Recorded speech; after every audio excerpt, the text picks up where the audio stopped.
Good morning, students. In our previous class, we talked about the air and properties of air.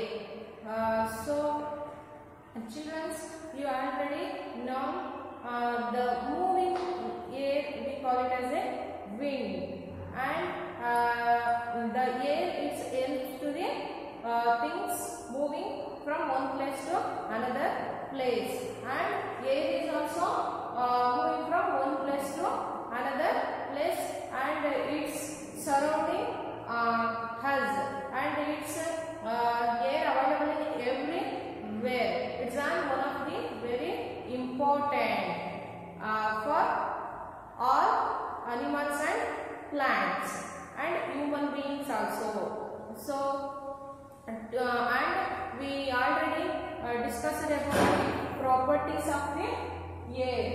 The properties of the air we already discussed. So air takes up space, and next air can be compressed. Air is a mixture of gases. These three properties, these three features we already discussed, and in this class we remaining properties, remaining features related, we talk something in this session. Okay children, ಮಕ್ಕಳ ಇವತ್ತು ನಾವು ಈ ಕಳೆದ ತರಗತಿಯಲ್ಲಿ ನಾವು already properties of air ಬಗ್ಗೆ discuss ಮಾಡಿದೀವಿ. Properties of air ಯಾವ್ಯಾವುದು? ಏರ್ ಟೇಕ್ಸ್ ಅಪ್ ಸ್ಪೇಸ್ ಅಂದ್ರೆ ಗಾಳಿ ಸ್ಥಳವನ್ನ ತೆಗೆದುಕೊಳ್ಳುತ್ತೆ. And next air can be compressed. Air can be compressed ಅಂದ್ರೆ ಇದು ಒಂದು ಸಂಕುಚಿತ ಸ್ವಭಾವವನ್ನ ಹೊಂದಿದೆ ಅನ್ನೋದ್ರ ಬಗ್ಗೆನೂ ಕೂಡ ಕಳೆದ ತರಗತಿಯಲ್ಲಿ ನಾವು ತಿಳ್ಕೊಂಡಿದ್ದೀವಿ. And air is a mixture of gases ಅಂದ್ರೆ ಗಾಳಿ ಒಂದು ಅನಿಲಗಳ ಮಿಶ್ರಣ ಆಗಿದೆ ಅನ್ನೋದನ್ನ ಕೂಡ ನಾವು ಡಿಸ್ಕಸ್ ಮಾಡಿದೀವಿ. ಸೊ ರಿಮೈನಿಂಗ್ ಇದು ಅಲ್ಲದೆ ಇನ್ನು ಅದರ್ ಪ್ರಾಪರ್ಟೀಸ್ ಆಫ್ ಏರ್ ಅಂದ್ರೆ ಇನ್ನು ಉಳಿದಂತಹ ಪ್ರಾಪರ್ಟೀಸ್ ಆಫ್ ಏರ್ ಅಂದ್ರೆ ಗುಣ ಸ್ವಭಾವಗಳನ್ನ ನಾವು ಇಲ್ಲಿ ಇವತ್ತಿನ ತರಗತಿಯಲ್ಲಿ ಡಿಸ್ಕಸ್ ಮಾಡ್ತೀವಿ. The another property of air is necessary for respiration. The another point, air is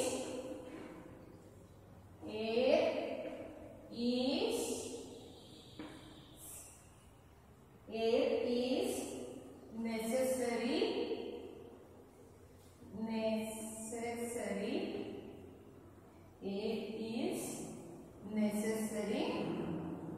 for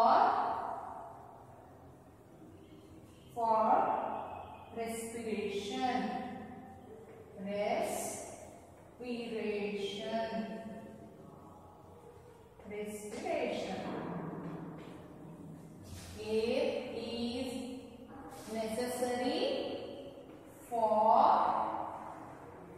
respiration. ಮಕ್ಕಳ respiration ಅಂದ್ರೆ ಗೊತ್ತಲ್ವಾ ನಿಮಗೆ? ಗೊತ್ತಿದೆ ತಾನೆ? Do you know the meaning of the respiration? Respiration means daily we breathe in and breathe out. ಅಂದ್ರೆ daily ಗಾಳಿನ ತಗೊಳ್ತೀವಿ ಮತ್ತೆ ಬಿಡ್ತೀವಿ. ಉಚ್ಛ್ವಾಸ ನಿಶ್ವಾಸ ಅಂದ್ರೆ ಗಾಳಿ ಉಸಿರಾಡೋದಕ್ಕೆ ಗಾಳಿನ ತಗೊಳ್ಳೋದು ಬಿಡೋದನ್ನ ನಾವೇನಂತೀವಿ? respiration. We call it as respiration. Breathe in and breathe out activity we call it as respiration.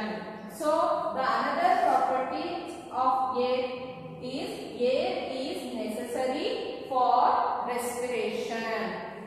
So children,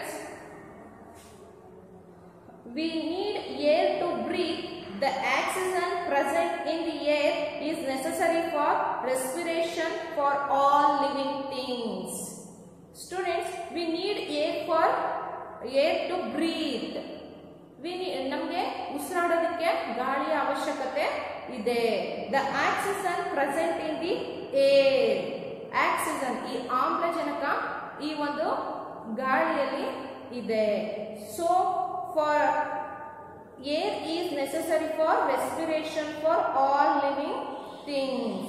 So the oxygen, ಈ ಆಕ್ಸಿಜನ್ ಈ ಆಮ್ಲಜನಕ ಒಂದು ಕಂಟೆಂಟ್ ಈ ಗಾಳಿಲಿ ಇದೆ. ಸೊ ಇದು ನಮಗೆ ತುಂಬಾ ಅವಶ್ಯಕ. ಇಟ್ಸ್ ನೀಡ್ ಫಾರ್ ಎವ್ರಿ ಬಡಿ for respiration activity or breathing activity. Without air we can't living on the earth. ಅಲ್ವಾ ಮಕ್ಕಳ, ನಾವು ಉಸಿರಾಟ ಮಾಡದೇ ಇದ್ರೆ ಏನಾಗುತ್ತೆ, ನಾವು ಸತ್ತೋಗ್ತೀವಿ ಅಲ್ವಾ. ಸೊ ನಮಗೆ ನಾವು ಈ ಭೂಮಿ ಮೇಲೆ ಬದುಕೋದಿಕ್ಕೆ ನಮಗೆ ಗಾಳಿ ಅವಶ್ಯಕತೆ ತುಂಬಾ ಇದೆ. ಸೊ ಈ ಗಾಳಿಯಲ್ಲಿ ನಾವು ಉಸಿರಾಡ್ತಾ ಇದೀವಲ್ವಾ, ಈ ಒಂದು ಇದು ಏನಿದು ಆಮ್ಲಜನಕ.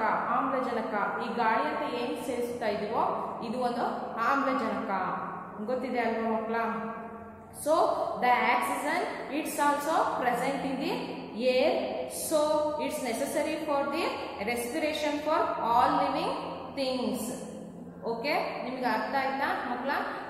ರೆಸ್ಪಿರೇಷನ್ ಅಂದ್ರೆ ಗಾಳಿ ನಮಗೆ ಉಸಿರಾಡೋದಕ್ಕೆ ತುಂಬಾ ಅವಶ್ಯಕವಾಗಿ ಬೇಕು. ಇದು ನಮಗೆ ತುಂಬಾ ಪ್ರಾಮುಖ್ಯ, ಗೊತ್ತಾಯ್ತಾ ಮಕ್ಕಳ? So this oxygens presence in the air. So it's an very important for us and it's necessary for respiration for all living things. ಈ all living things ಜೀವ ಇರ್ತಕ್ಕಂಥ ಎಲ್ಲಾ ವಸ್ತುಗಳಿಗೂ ಕೂಡ ಉಸಿರಾಡೋದಕ್ಕೆ ಏನ್ ಬೇಕು, ಈ ಗಾಳಿ ಬೇಕು ಅಲ್ವಾ ಮಕ್ಕಳ? ಅರ್ಥ ಆಯ್ತಲ್ವಾ? air is an important for respiration activity. Without the air we can't living on the earth. It's an necessary for all living things. ಅಂದ್ರೆ ಜೀವ ಇರ್ತಕ್ಕಂಥ ಎಲ್ಲಾ ವಸ್ತುಗಳಿಗೂ ಕೂಡ ಗಾಳಿ ಅವಶ್ಯಕತೆ ಇದೆ. It's one of the properties of air. ಅರ್ಥ ಆಯ್ತಾ? ಇದು ಒಂದು ಗಾಳಿಯ ಗುಣ ಸ್ವಭಾವ. ಅರ್ಥ ಆಯ್ತಾ ಮಕ್ಕಳ? Next we move to another properties of air is carbon dioxide in air. Is another property of air. Carbon dioxide in carbon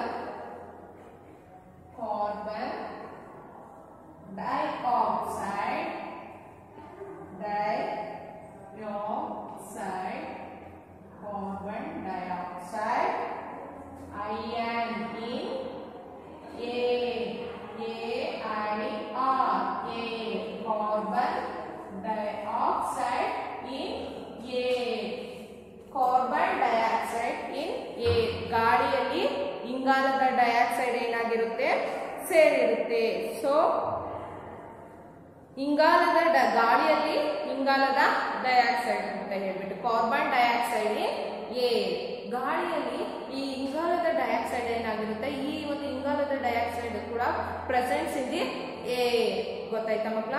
so when we breathe out we give out carbon dioxide in the air. Carbon dioxide is important for all green plants. When we breathe out, ಯಾವಾಗ ನಾವು ಗಾಳಿನ ಉಸಿರನ್ನ ತೆಗೆದುಬಿಟ್ಟು ಉಸಿರನ್ನ ಯಾವಾಗ ಬಿಡ್ತೀವೋ ಆಗ we give out carbon dioxide in the air.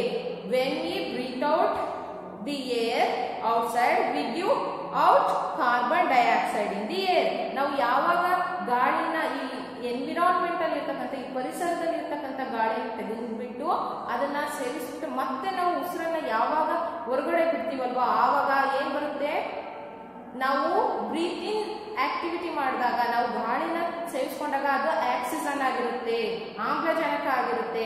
ಅದೇ ನಾವು ಗಾಳಿನ ಹೊರಗಡೆ ಬಿಟ್ಟಾಗ, ನಾವು ಉಸಿರನ್ನ ಹೊರಗಡೆ ಬಿಟ್ಟಾಗ, ಹೊರಗಡೆ ಹಾಕಿದಾಗ ಏನಾಗುತ್ತೆ, ಅದು ಕಾರ್ಬನ್ ಡೈಆಕ್ಸೈಡ್ ಆಗಿರುತ್ತೆ, ಅಂದ್ರೆ ಇಂಗಾಲದ ಡೈಆಕ್ಸೈಡ್ ಆಗಿರುತ್ತೆ.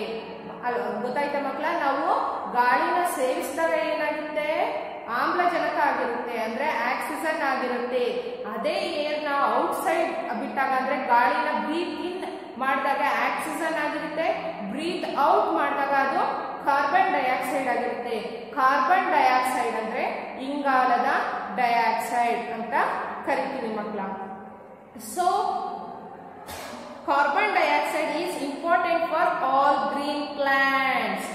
Carbon dioxide is important for all green plants. ಈ ಕಾರ್ಬನ್ ಡೈಆಕ್ಸೈಡ್ ಈ ಇಲ್ಲಿರ್ತಕ್ಕಂಥ ನೋಡಿ ಮಕ್ಕಳ, ಈಗ ನಮಗೆ ಉಸಿರಾಡೋದಕ್ಕೆ ಏನ್ ಬೇಕು? ಆಕ್ಸಿಜನ್ ಬೇಕು. So this oxygen provided by the trees and plants ಅಲ್ವಾ. ಗಿಡಗಳಿಂದ, ಸಸ್ಯಗಳಿಂದ, ಗಿಡ ಮರಗಳಿಂದ ನಮ್ಗೆ ಉಸಿರಾಡೋದಕ್ಕೆ ಗಾಳಿ ಸಿಗುತ್ತೆ. ಸೊ ಆ ಗಿಡಗಳು, ಮರಗಳು ಉಸಿರಾಡೋದಕ್ಕೆ ಏನ್ ಬೇಕು? ಏನ್ ಬೇಕು? ಇಂಗಾಲದ dioxide, that means carbon dioxide. It's need for breathing or respiration activity for the plants and trees. It's need what? Carbon dioxide. So ನಾವು ಗಿಡ ಮರಗಳಿಗೆ ಇಂಗಾಲದ ಡೈಆಕ್ಸೈಡ್ ಅನ್ನ ಪ್ರೊವೈಡ್ ಮಾಡ್ತೀವಿ, ದಟ್ ಮೀನ್ಸ್ ಕಾರ್ಬನ್ ಡೈಆಕ್ಸೈಡ್ ಅನ್ನ ಪ್ರೊವೈಡ್ ಮಾಡ್ತೀವಿ. So plants and trees provided to us for what? Oxygen. ಗಿಡ ಮರಗಳು ನಮ್ಗೆ ಏನ್ ಕೊಡುತ್ತೆ? ಆಮ್ಲಜನಕವನ್ನ, ಆಕ್ಸಿಜನ್ ಅನ್ನ ಪ್ರೊವೈಡ್ ಮಾಡುತ್ತೆ ಅಲ್ವಾ ಮಕ್ಕಳ. So it's an important for the all green plants. Carbon dioxide ಕೂಡ ನಮಗೆ ಹೇಗೆ ಆಕ್ಸಿಜನ್ ತುಂಬಾ ಉಸಿರಾಡೋದಕ್ಕೆ important, so it's also important for the all green plants. ಎಲ್ಲ ಹಸಿರು ಗಿಡಗಳಿಗೆ ಇದು ಕೂಡ ತುಂಬಾ important. This process of and plants make use of carbon dioxide along with water and sunlight to make their food. For preparing the food for the plants, it's needed what? Sunlight and carbon dioxide and water. As for the preparing of the food in the plants, it's needed what? Water,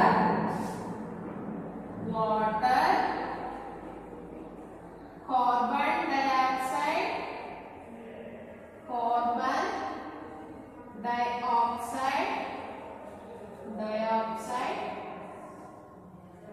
and sunlight.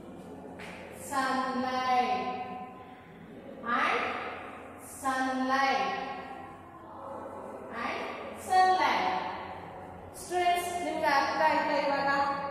Carbon dioxide ಗಿಡ, ಈ all green plants, ಈ ಹಸಿರು ಗಿಡಗಳು ತಮ್ಮ ಆಹಾರವನ್ನ ತಾವು ತಯಾರಿಸಿಕೊಳ್ಳೋದಕ್ಕೆ ಏನ್ ಬೇಕು? ವಾಟರ್, ನೀರು, ಕಾರ್ಬನ್ ಡೈಆಕ್ಸೈಡ್, ಇಂಗಾಲದ ಡೈಆಕ್ಸೈಡ್. ನಾವು ಉಸಿರನ್ನ ತಗೊಂಡು ಉಸಿರನ್ನ ಹೊರಗೆ ಬಿಡ್ತೀವಲ್ವಾ, ಗಾಳಿನ ಸೇರಿಸಿ ಗಾಳಿನ ಹೊರಗಡೆ ಬಿಟ್ಟಾಗ ಏನಾಗುತ್ತೆ? ಕಾರ್ಬನ್ ಡೈಆಕ್ಸೈಡ್ ಆಗಿರುತ್ತೆ.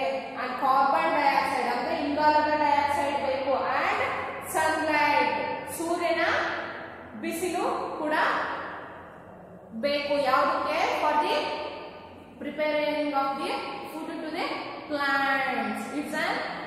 We call it as photosynthesis activities. For the making of food for the plants, we call it as the photosynthesis. ಅಂದ್ರೆ ದ್ಯುತಿ ಸಂಶ್ಲೇಷಣ ಕ್ರಿಯೆ ಅಂತೀವಿ. ಅಂದ್ರೆ ಏನು? ಗಿಡಗಳು, ಮರಗಳು ತಮ್ಮ ಆಹಾರವನ್ನ ತಾವೇ ತಯಾರಿಸಿಕೊಳ್ಳುತ್ತೆ. ಯಾವುದರ ಮುಖಾಂತರ? ಸೂರ್ಯನ ಶಾಖದ ಮೂಲಕ ತಮ್ಮ ಆಹಾರವನ್ನ ತಾವೇ ತಯಾರಿಸಿಕೊಳ್ಳೋ ಆಕ್ಟಿವಿಟಿನ ನಾವೇನಂತೀವಿ? ದ್ಯುತಿ ಸಂಶ್ಲೇಷಣ ಕ್ರಿಯೆ ಅಂತ ಕರಿತೀವಿ. For the process of making food we call it as the photosynthesis activity. So ಈ ಒಂದು ಫೋಟೋಸಿಂಥಸಿಸ್ ಆಕ್ಟಿವಿಟಿಗೆ ಏನೇನು ತುಂಬಾ important content? Water, carbon dioxide and sunlight. ಮಕ್ಕಳ ಇನ್ನೊಂದ್ಸರಿ ನೋಡ್ಕೊಳ್ಳಿ. Water, carbon dioxide and sunlight. These are the three important things for the preparing of the food to the plants. ಅರ್ಥ ಆಯ್ತಾ? ಗಿಡ ಮರಗಳು ತಮ್ಮ ಆಹಾರವನ್ನು ತಾವೇ ತಯಾರಿಸಿಕೊಳ್ಳೋದಕ್ಕೆ ಬೇಕಾಗಿರ್ತಕ್ಕಂಥ 3 ಥಿಂಗ್ಸ್ ಯಾವುದು? Water, carbon dioxide and sunlight. ಗೊತ್ತಾಯ್ತಾ? Next, photosynthesis takes place only during daytime when there is sunlight. ಈ photosynthesis activity ಅಂದ್ರೆ ದ್ಯುತಿ ಸಂಶ್ಲೇಷಣ ಕ್ರಿಯೆ ಯಾವಾಗ ನಡೆಯುತ್ತೆ? ಡೇ ಟೈಮ್ ಮಾತ್ರ ನಡೆಯುತ್ತೆ, ಬೆಳಗಿನ ಹೊತ್ತು ಮಾತ್ರ ನಡೆಯುತ್ತೆ, ರಾತ್ರಿ ಹೊತ್ತಲ್ಲಿ ನಡೆಯೋದಿಲ್ಲ. ಯಾಕೆ?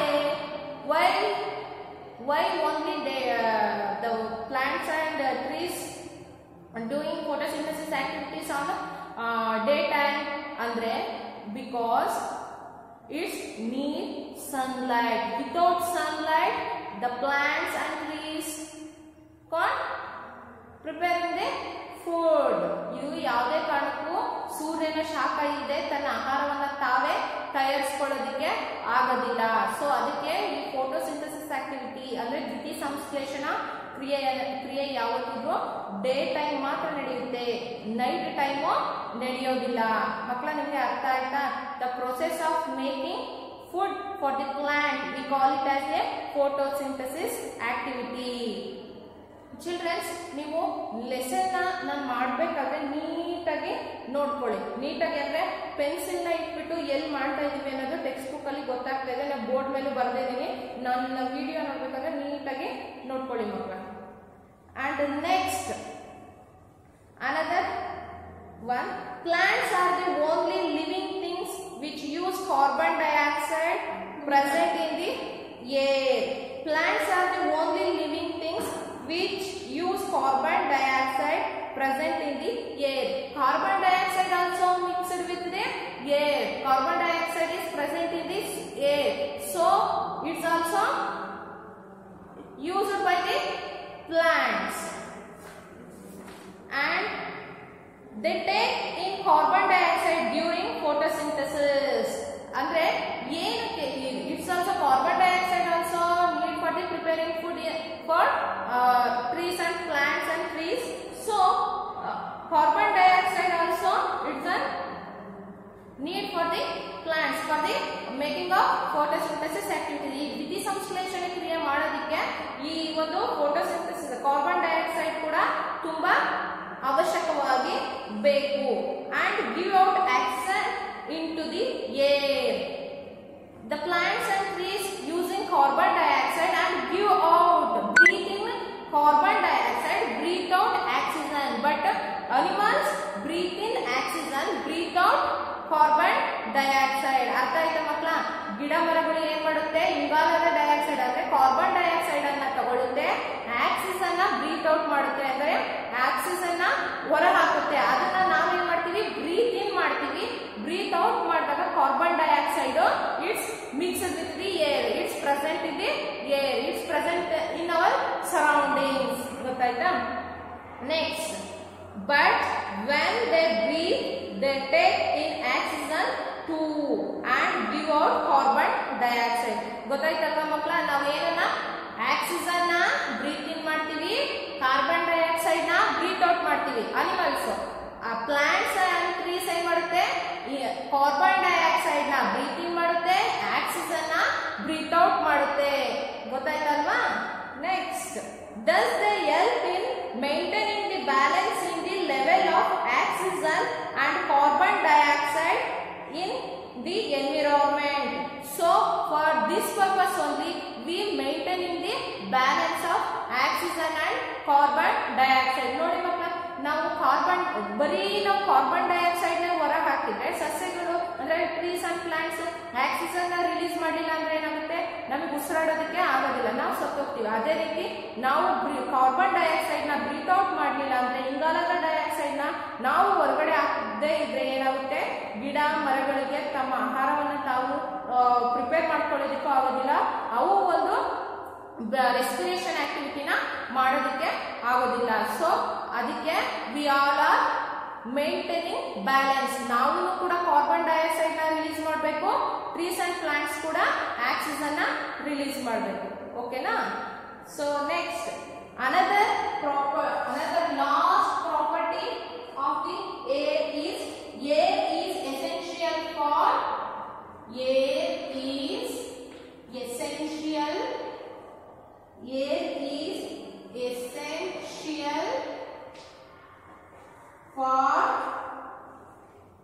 burning. Air is essential for burning. ಮಕ್ಕಳ, air is essential for burning. ಸುಡುವುದಕ್ಕೆ ಗಾಳಿಯ ಅವಶ್ಯಕತೆ ತುಂಬಾ ಇದೆ. ಫಾರ್ ಎಕ್ಸಾಂಪಲ್, ನಿಮ್ಮ ಮನೆಯಲ್ಲೆಲ್ಲ ಒಲೆ ಇದೆ ಅಲ್ವಾ? ನಿಮ್ಮ ಮನೆಯಲ್ಲೆಲ್ಲ ಒಲೆಗಳಿದಾವೆ ಅಲ್ವಾ? ಏನ್ ಮಾಡ್ತೀರಾ? ಅದನ್ನ ಒಲೆನ ಹಚ್ಚಬೇಕು ಅಂದ್ರೆ ಏನ್ ಮಾಡ್ತೀರಾ? ಸ್ವಲ್ಪ ಅದಕ್ಕೆ ಬೇಕಾಗಿರ್ತಕ್ಕಂಥ ಉರುವಲನ್ನ ಹಾಕ್ತೀರಾ, ಅಂದ್ರೆ ಅದಕ್ಕೆ ಬೇಕಾಗಿರೋ ಕಟ್ಟಿಗೆಗಳು, ಸುಡೋದಕ್ಕೆ ಬೇಕಾದ್ರು ಏನೇನ್ ಬೇಕೋ ಅದನ್ನೆಲ್ಲ ಹಾಕ್ಬಿಟ್ಟು ಮ್ಯಾಚ್ ಬಾಕ್ಸ್ ನಾಗ ಇಟ್ಬಿಟ್ಟು ಹಚ್ತೀರಾ. ಆಮೇಲೆ ಹಚ್ಚಿದ್ಮೇಲೆ ಅದು ಕಂಟಿನ್ಯೂ ಆಗ್ಬೇಕು. ಪದೇ ಪದೇ ಮ್ಯಾಚ್ ಬಾಕ್ಸ್ ಇಂದ ನೀವು ಏನ್ ಮಾಡ್ತೀರಾ? ಲೈಟ್ ಹಚ್ತೀರಾ, ಅಂದ್ರೆ ಬೆಂಕಿನ ಗೀರ್ಬಿಟ್ಟು ಹಚ್ತೀರಾ. ಇಲ್ಲ ಅಲ್ವಾ, ಏನ್ ಮಾಡ್ತೀರಾ? ಊದ್ತೀರಾ ಅಲ್ವಾ? ನಿಮ್ಮ ಮನೇಲೆಲ್ಲ ಈ ಪೈಪ್ಗಳ ಮೂಲಕ ಊದ್ತಾರೆ ತಾನೆ, ಊದ್ತಾರೆ ಅಲ್ವಾ? ಸೊ ಸೊ ಒಲೆಗಳನ್ನ ನಿಮ್ಮ ಅಮ್ಮರೆಲ್ಲ ಊದೋದನ್ನ ನೋಡಿದಿರಲ್ವಾ. ಸೊ ಆ ರೀತಿ ಊದೋದ್ರಿಂದ ಏನಾಗುತ್ತೆ, ಗಾಳಿ ಏನಾಗುತ್ತೆ, ಆ ಬೆಂಕಿ ಇನ್ನೂ ಹೆಚ್ಚು ಉರಿಯೋದಕ್ಕೆ ಸಹಾಯ ಮಾಡುತ್ತೆ. So air is essential for burning. ಇದು ವಸ್ತುಗಳು ಸುಡೋದಿಕ್ಕೆ ತುಂಬಾ ಪ್ರಮುಖವಾಗಿ ಬೇಕು. ನೋಡಿ ನೀವು ಈ ಗಾಳಿನ ಮುಂದೆ ಎಷ್ಟೇ ಕಟ್ಟಿಗಿರಿ ಹಚ್ಚಿದ್ರು ಕೂಡ ಅದು ಸುಡೋದು ಕಂಟಿನ್ಯೂ ಆಗೋದಿಲ್ಲ. So it's one of the essential thing for burning. Air is essential for burning. Oxygen present in the air also helps in burning. So ಸುಡಲು ಗಾಳಿ ತುಂಬಾ ಅತ್ಯಗತ್ಯವಾಗಿ ಬೇಕು. Oxygen present in the air, ಆಮ್ಲಜನಕ ಈ ಗಾಳಿಯಲ್ಲಿ ಸೇರ್ಕೊಂಡ್ಬಿಟ್ಟು ಇಟ್ಸ್ ಹೆಲ್ಪ್ಸ್ ಇನ್ ಬರ್ನಿಂಗ್. ಇದು ಸುಡೋದಕ್ಕೆ, ಒಂದು ವಸ್ತುಗಳನ್ನು ಸುಡೋದಕ್ಕೆ ತುಂಬಾ ಅವಶ್ಯಕವಾಗಿ ಬೇಕು. A substance cannot burn unless there is constant supply of air or oxygen. So a substance cannot burn unless there is constant supply of air or oxygen. ಇದು ನಿರಂತರವಾಗಿ ಗಾಳಿ ನಿರಂತರವಾಗಿ ಒಂದು ವಸ್ತುವನ್ನ ಸುಡೋದಕ್ಕೆ ಬೇಕು. ಇದು ಇಲ್ಲ, ಗಾಳಿ ಇಲ್ಲ ಅಂದ್ರೆ ಇದು ವಸ್ತುಗಳನ್ನ ಸುಡೋದಕ್ಕೆ ಆಗೋದಿಲ್ಲ. If the supply of oxygen is cut off, the process of burning stops. When air stops, now burning activity also, burning process is also stop. ಗಾಳಿ ಇಲ್ಲದೆ ಏನಾಗುತ್ತೆ, ಅಲ್ಲಿ ಸುಟ್ಟಕ್ಕಂತ ವಸ್ತುಗಳನ್ನು ಸುಟ್ಟಕ್ಕಂತ, ಅಥವಾ ನಿಮ್ಮ ಮನೇಲೆ ಈಗ ನೀವು ಊದ್ದೇ ಇದ್ರೆ ಒಲೆಗಳು ಉರಿಯೋದಿಲ್ಲ ಅಲ್ವಾ. ನೀವು ಎಲ್ಲಿ ಊದ್ದೆ ಆಮೇಲೆ ನೆಕ್ಸ್ಟ್ ಈಗ ಹಚ್ಚಿರ್ತೀರ ಒಲೆ, ಅದು ಕೆಟ್ಟೋಗುತ್ತೆ. ಅವಾಗ ಏನ್ ಮಾಡ್ತಾರೆ ನಿಮ್ಮ ಮಮ್ಮಿ, ಅದನ್ನ ಊದ್ಬಿಟ್ಟು ಇನ್ನೊಂದ್ಸರಿ ಹಚ್ತಾರೆ. ಇಲ್ಲ ಅಂದ್ರೆ ಏನಾಗುತ್ತೆ, ಅದು ಅಲ್ಲಿಗೆ ನೀವು ಅಲ್ಲಿಗೆ ಬಿಟ್ರೆ ಅಂದ್ರೆ ಅಲ್ಲಿಗೆಲ್ಲ ಅಷ್ಟು. ಮತ್ತೆ ನೀವು ಎಷ್ಟೇ ಕಟ್ಟಿಗೆ ಹಚ್ಚಿದ್ರು ಹತ್ತೋದಿಲ್ಲ. ನೀವು ಊದಿದಾಗ ಮಾತ್ರ, ಗಾಳಿಯನ್ನ ಊದಿದಾಗ ಮಾತ್ರ ಅದು ಹತ್ತಿ ಉರಿಯುತ್ತೆ. So it's helps to burning. ಗಾಳಿ ವಸ್ತುಗಳನ್ನ ಸುಡೋದಕ್ಕೂ ಕೂಡ it's an very important. Childrens, ನಿಮ್ಗೆ ಅರ್ಥ ಆಯ್ತಲ್ವಾ ಮಕ್ಕಳ? ನಿಮ್ಗೆ ಈ ಪ್ರಾಪರ್ಟೀಸ್ ಆಫ್ ಏರ್ ಅರ್ಥ ಆಯ್ತಲ್ವಾ? Remaining these 3 points also we discussed in this session. Next, how the air is polluted ಅನ್ನೋದನ್ನ ನಾವು ಇನ್ನ ಮುಂದಿನ ತರಗತಿಯಲ್ಲಿ ನೋಡೋಣ ಮಕ್ಕಳ. Next in our next class we talk about the how air gets polluted. We have to discuss with you. Thank you children.